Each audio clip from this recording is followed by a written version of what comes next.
All right, we are recording now, and here we are back to short fiction side hustle here on the Fancy Thinker. This is number 11, and once again, I am joined by my good friends Chris and Vasha. And for those of you who do not know, this is the final story in the Reave, the Just and Other Tales collection by Stephen R. Donaldson.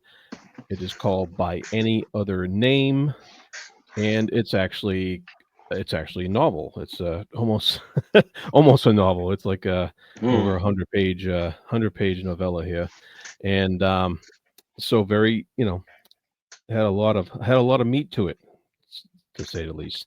Mm. And so this will be the end of this book. We've gotten through the whole thing this year. I'm very proud of you guys. um, Especially me, because I only got through the last 3 minutes, right? yeah, yeah, yeah. We had a little short reading sprint so Vasha could finish, but Nothing new uh, there. nothing. All right. So this was a tale about it was it was once again a tale set in this kind of vague fantasy setting, um, similar to a lot of his other tales as far as Mm. the setting goes. You don't get an idea of like a big world picture. You only get this viewpoint of a single kingdom and just mentions of other stuff around it maybe, but and we get this is a first person narrative, um and we have a character who has been pampered basically all his existence so far, and I found it very interesting to get this guy's point of view and everything when things suddenly went started going wrong in his life. Mm. So, what did you think about all this stuff there, Chris? So this story, I have to admit, it's definitely not one of my favorites within the story. Was that I don't even think it was to do with the extra length. I just think the general tenor of it is a similar kind of shape and style to an awful lot of the other stories in terms of like this singular character kind of finding stuff out about themselves while discovering a bit about more about the world. I think that's been a bit of a common theme Hmm. through a lot of these stories. But there is no doubt that the it uses the mysterious stranger trope extremely effectively. And in fact, the most enjoyable parts of the whole thing are the mysterious stranger. The bits that I didn't really like is the lack of like what he considered to be his agency. He just found himself doing stuff because rather than actually having a reason to do it, which felt sort of convenient for the story, but it did in its own way get him in places that he would not have otherwise have been. So it actually helped the story along narratively. But his reasons for it happening, it's almost as if he became a hero at the end, but he had no real agency in that journey, if that makes sense. Which made it a little bit unsatisfying for me. But the story as a whole, the whole idea of the necromancy and the nature of the necromancy. I mean, it was explained quite a bit, and it was kind of put forward a little bit about how he would do it and how he would control people, and the weakness of just generally people in power, with the view to just protecting themselves, including our main character himself, was really interesting to explore. Hmm. Nice, nice. And Varsha, after just finishing. I Book of the think year. I I think I largely share Chris's thoughts. I thought what I'll add is I thought it was an interesting counterpoint, although that might be too big of a word for what I mean. But to the first story, Reeve the Just, in which Reeve doesn't, like, he makes people act on their own behalf and save themselves, and that's I guess that's how his characters sort of find their dignity, like going back to that introduction that Donaldson wrote. But in this case, this man is even like usurping his identity and sort of dealing with his bad situation for him. But it's not entirely because of it's not entirely I guess without him having any role to play in it, it's just sort of an inadvertent role in that he helped the guy a few times, and so each time he seems to have earned some more earned the right for the complete stranger to help him.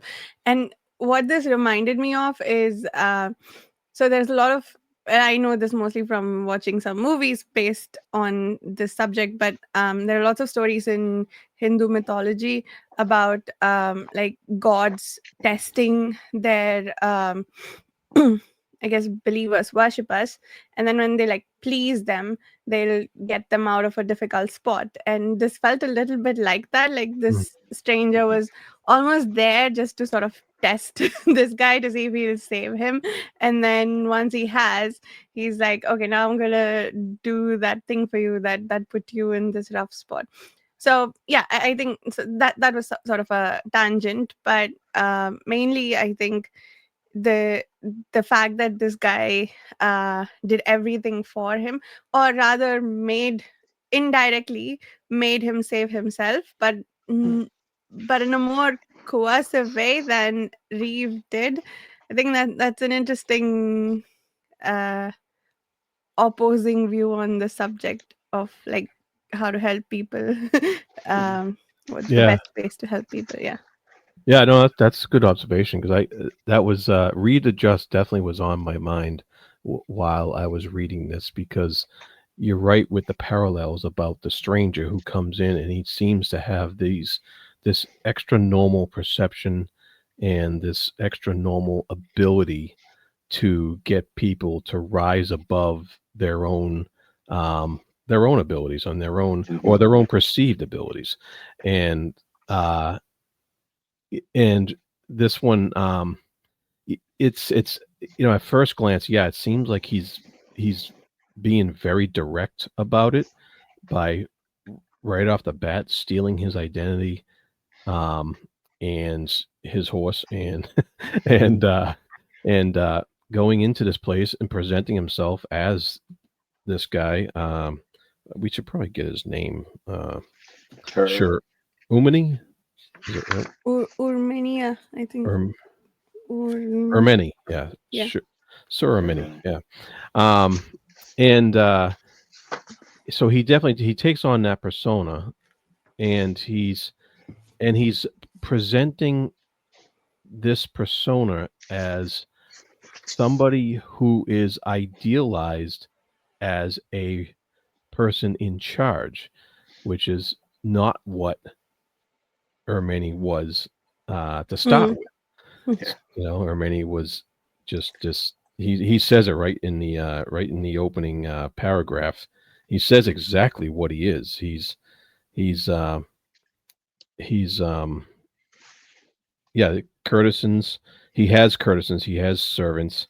He has uh, he has social standings, and he's well placed and gracious, and he has a somewhat overfed cohort of guards sworn to his service, and basically his life is easy, and so he has really no impetus to improve. He has nothing that he needs to do to get out of his own way, basically, and so I think that's similar enough to the Reeves just coming in, except that this guy's taking a more active role because the person he's changing doesn't have an active role, whereas Reeves Adjust, the people had an active role, but they were but Reeves Adjust was there to inspire them to get out of their situations that they themselves caused, whereas this guy, he just agreed to take on a job and was like, oh, oops, my guys are quitting on me, and now this guy's going to kill me if I don't do it, and so on and so forth. And it was a bit more gruesome than kill him, but um, and so it was like you said, it was like the comparison I thought was there was, and I think it's interesting how Donaldson was playing with it a little differently, and I also found it interesting that he mentioned in the beginning that this story got him out of his worst writing slump ever, Oh, right. Okay. and I found that fascinating as well because I couldn't write 100-page story. Yeah. Yeah. It's funny.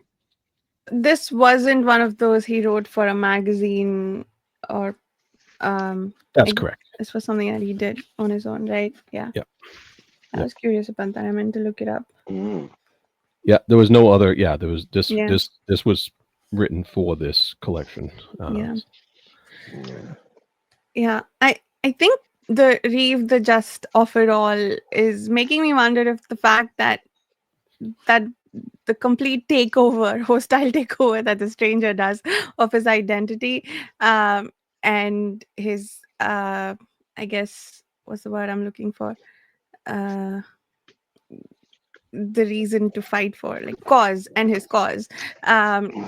If the fact that's bugging me ever so slightly, if that's almost intentional, because um like, or if Reeve they just sent me so far in that direction that now this is feeling like a problem. I don't know, but yeah, either way, it was a fun story, and it was more action driven than the others, right? Like last 30-40 pages, a lot of moving from here to there happened, which I think was less Yes. with the other stories. Yeah. Yeah, it's very much fighting the bad guy at that stage. It's not the voyage of self-discovery that the first 60, 70 pages were, in terms of him being a rich, privileged kind of individual who was living off one success of his father and then check two, the successes of the people within his estate who were Yeah. basically running it for him. And so he really didn't have any ownership other than title of his life.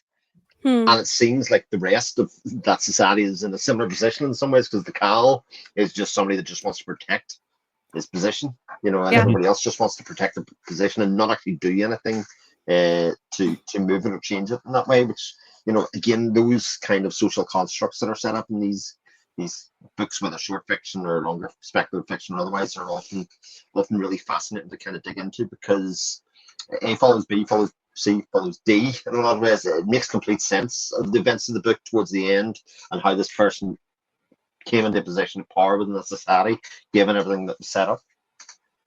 Yeah, and it was it's interesting what Vashi you mentioned, like how the Hindu gods come down and basically test their followers, and you got to wonder if this was in that vein, because like we never find out who the stranger is. We never get any idea of how he come about his powers, other than as an opposite to the necromancer. But the and then at the end he tells the guy, you needed something to do, my friend. You waste yourself on ease. And that was that was the message in the beginning, right off the bat, is that this guy has ease, and how much he relied on his main man, Tep Longor, to do everything. And so even in the end, Tep Longor gets the the merchantry or what have you, Sir because that's Longor. Sir Longor, yes. So because that's what he was doing anyway. Yes. And so he was in a position that was lesser, that was already living up to greater expectations than what his station, and so his move to that position was warranted in that manner. In his Tep Longor's possession by the necromancer was kind of like, you're not using this guy the way you should be. Here's he gets taken control of, and it's almost like a metaphor for him being in control of somebody else who is unworthy anyway. and it's kind of, and I was kind of thinking about that, and I was just like, Very yeah, clever. because and he has, he has his moments of resistance where he specifically, what was the word, obeyed to the letter of the law rather than obeyed the intent, and that is opposite of like what he was doing before, because he was doing a lot of intent when he was the merchant in running this merchant empire, and so that possession negates uh like what's industry, intuition, and imagination, basically. Mm. I like that. That's a really interesting point, because he just had Tip Longer as a manservant Mhm. without kind of using any of his skills or otherwise, and yet in doing so, he, again, we talk about male hubris an awful lot in these stories. It feels like it's his male hubris was the fact that he didn't use those people and their skills or anything else, and they basically defeated him at the end of it because of his kind of his perception of them as underlings, Mhm. and as slaves to him in some way. Which was really interesting, and covering the mouth basically to stop the warning, shout the warning or otherwise. Yeah, yeah, because the necromancer says a lot about the unhappiness of your slaves, and lackeys signifies nothing to me, you know. Um, and yeah, so you're right. And Tep Longer was instructed to watch, not warn, and that brought about his downfall. Which, yeah, that's pretty cool. Yeah, yeah. There was a lot of great lines in this story. Um, Well, I there was a lot of use of almost parable esque, when somebody says something in a teaching manner and gets used and brought up later, it repeats on our main character, Hermione, quite a lot. And if anything, that is what drives him, in some ways, is those little devil on the shoulder, God on the shoulder, angel on the shoulder kind of moments where he goes, "Oh, I can apply that learning to this position." Yeah, exactly. And there was a word, defalcation. I never heard of that before. I had to look it up. Oh, um, and I completely, I had to look it up again because I completely forgot what it meant. But it was a lot of learning words in this in this story. Yes, there are a few others that I came across that I didn't have the time to look up for reasons, but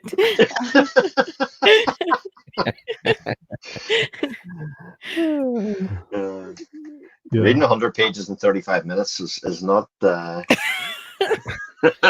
it's not advised. it's really Yeah. not. There's a reason I read as slowly as I do, but sometimes you gotta do it. Yeah. Um, yeah. And so, and the funny thing about this is he gets cast out because he's running away, and he manages to beg for a horse from Tep, Mhm. and he gets one, and it's a nag, and he's going along, and he comes across this situation that is kind of a good Samaritan situation. Mhm. He actually attempts to rescue this guy who he thinks is trapped in the middle of this river or whatever.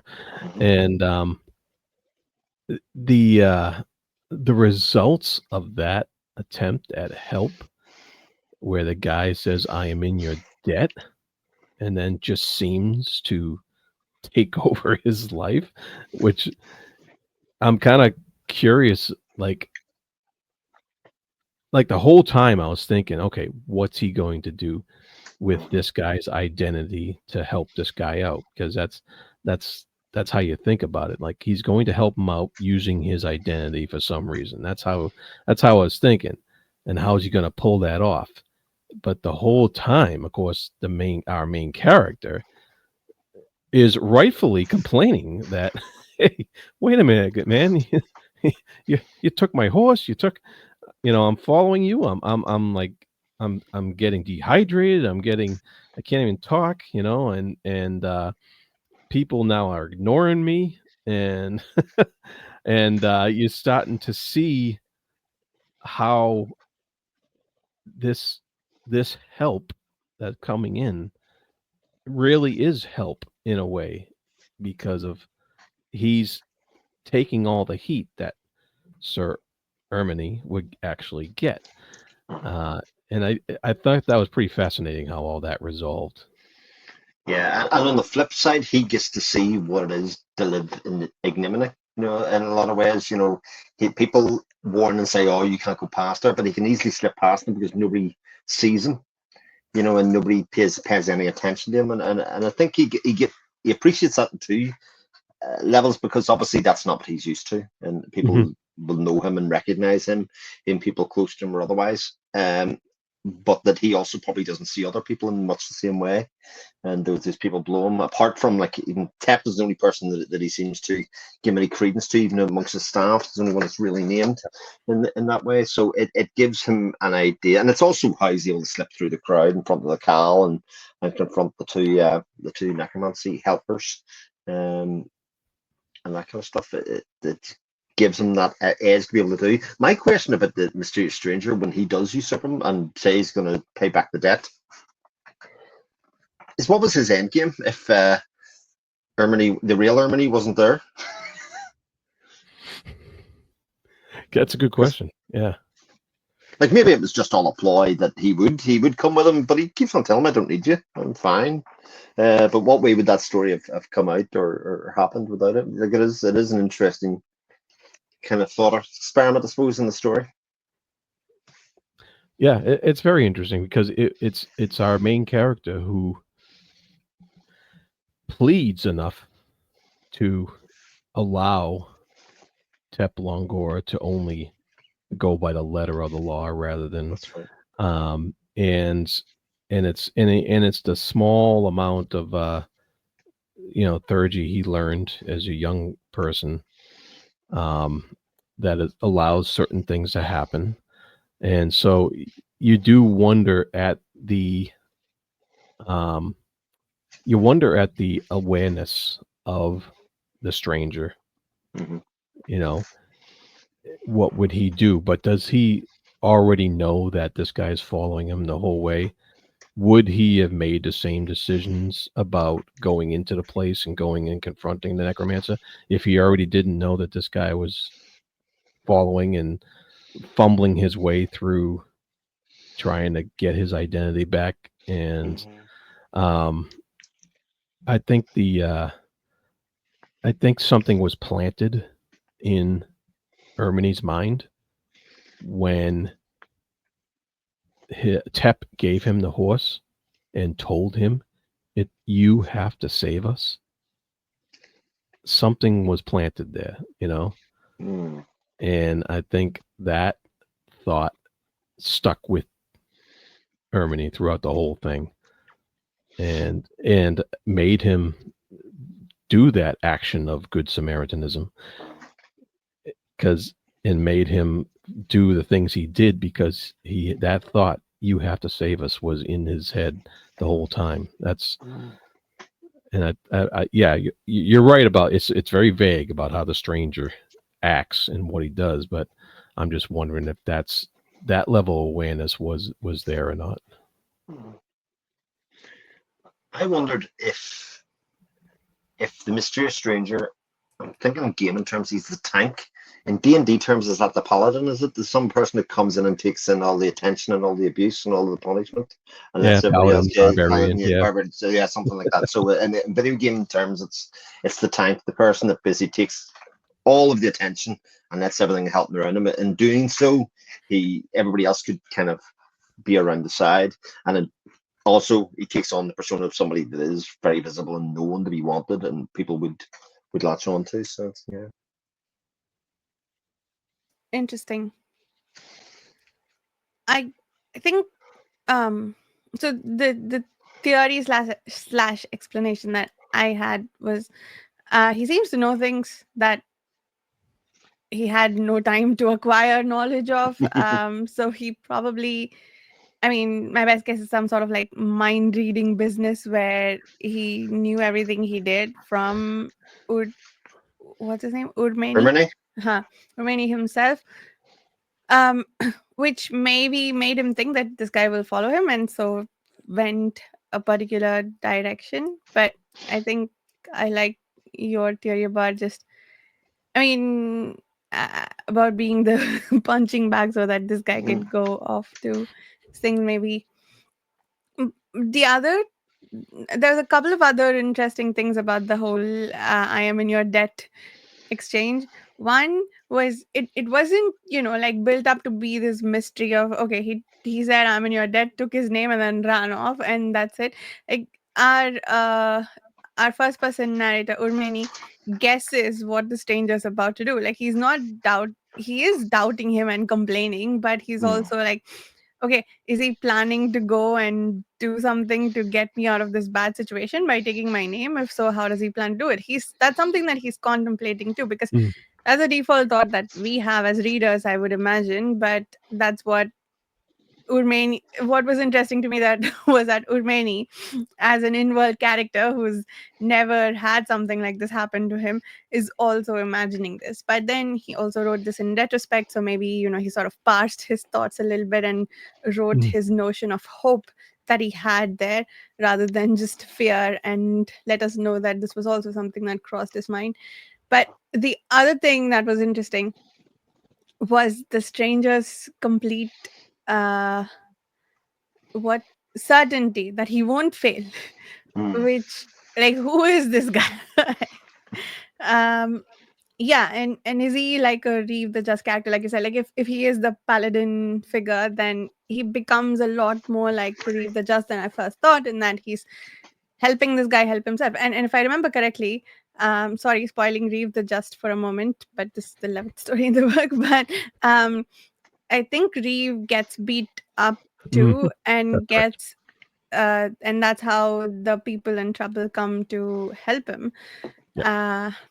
So this then starts to feel similar in character, if that was his plan all along, to get beat up so that this guy would come do the right thing.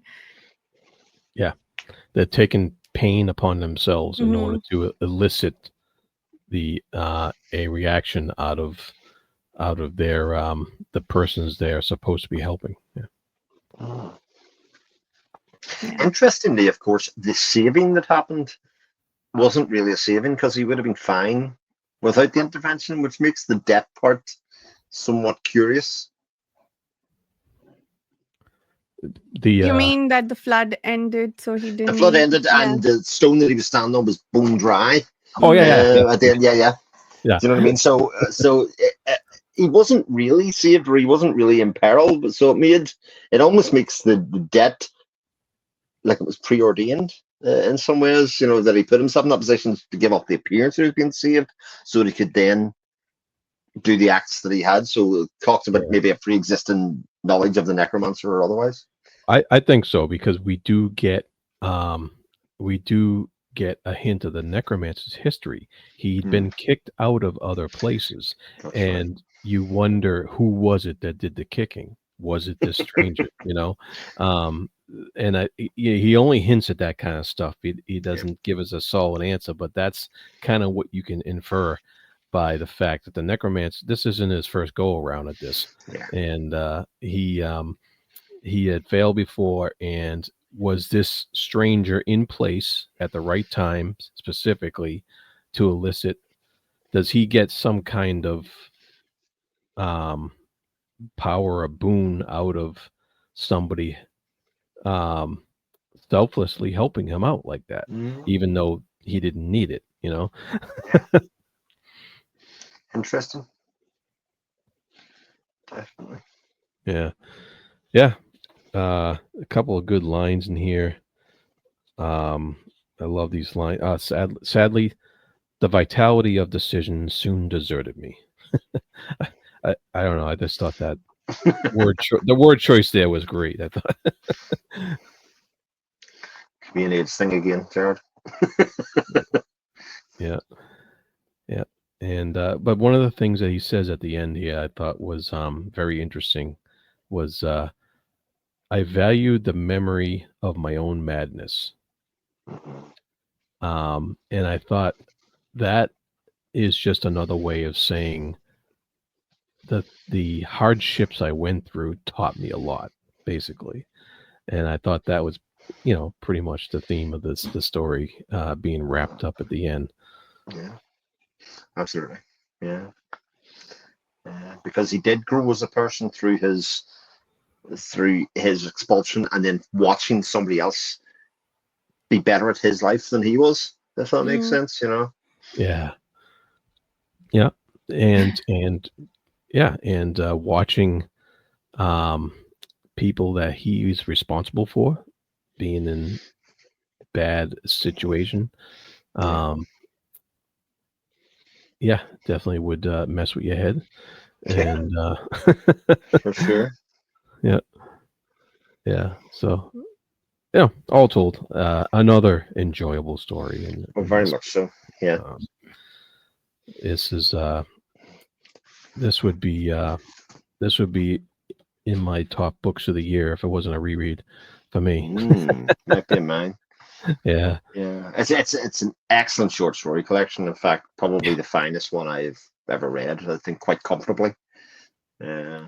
Well, Paper Menagerie is good. I think they enjoyed this a bit better. Some of the Paper Menagerie maybe hits a couple of emotional, I was going to say highs, but they're really emotional lows in a lot of cases for Paper Menagerie. But I think the consistency of the stories throughout this entire story is really something else.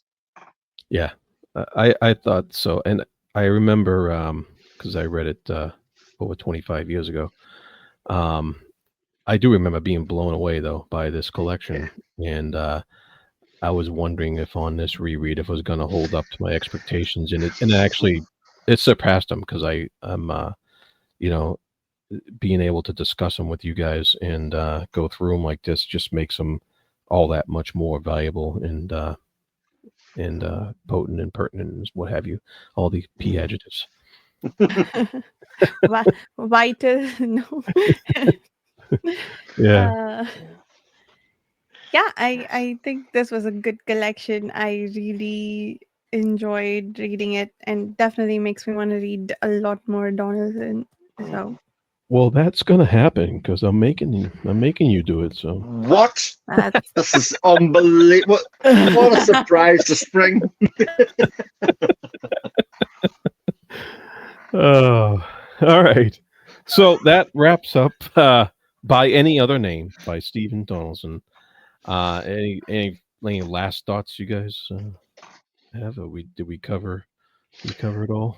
I would like a reprint of this, because this copy that I managed to pick up is completely and utterly battered, and I've maybe battered it a bit more myself. So a nice reappreciation of Donaldson. Yeah, Horses is quite nice. Yeah.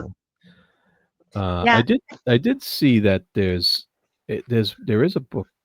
It's like the best of Stephen R. Donaldson that collects a whole bunch of his short stories, like all his short stories, and I'm not sure what else. But it was a big hardcover. It's like it goes for like $60 or whatever. Okay. What's money? What's money when you appreciate not, Anywho. So if you stuck around this far, thank you for joining us for this. Next episode, this is 11. So episode 12, we'll be heading back into revisiting Mr. Steven Erikson, and we'll be talking about the first Bacalane and Cobra Brooch novella called Blood Follows. And so we'll veer into some more necromancer territory here. Nice. And then after that, we will go back to Donaldson for The Daughter of Regals and Other Tales, and we'll see. I haven't looked at how many stories are in there yet, but we'll find out. Yeah. All right. And oh, look at that. See, Vosh has got it right there. Matching covers and all, Vosh. This is making me very jealous. Okay. Everybody, you can find Chris at the Chronicle Chris YouTube channel and on Page Chewing. And you can find Vasha at Reading by the Reenie Mountain and on Page Chewing as well. And with all that said, be good to each other. And thank you.